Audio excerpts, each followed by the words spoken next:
Tots estem en organitzacions, estem en sindicats i tots sabem, a títol individual, com vulgueu, les carteres de recursos que tenim per desenvolupar tots els projectes. Precisament intentar canviar això, el que es pretén és contactar amb la ciutadania, per una banda, i a la vegada també amb les organitzacions i grups, per tal de crear una xarxa. Això en base a què? Penso que una de les vies en què podríem solventar aquesta situació seria realitzar una campanya.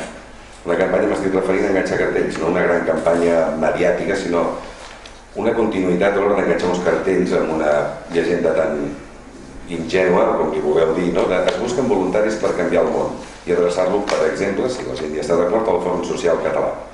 D'aquesta manera, què és el que faríem? Tenir, per dir-ho d'una manera, dues bases de dades.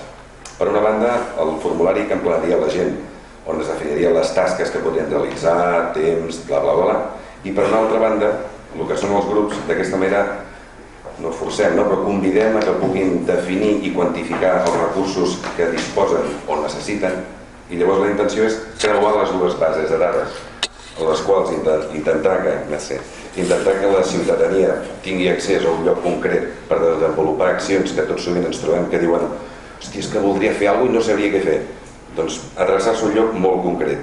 D'aquesta manera, a més, el poder vincular directament a la ciutadania amb els processos és quan podem començar a concebir que es canvien les coses, perquè si tu estàs en un procés i el vas desenvolupant i te n'adones que al final el fas de manera efectiva, de manera fefaent, et genera suficient fer com per continuar en un següent procés, potser més gran encara, però l'important és anar transmetent la idea que el procés, com tots ja sabem, està dintre de nosaltres mateixos.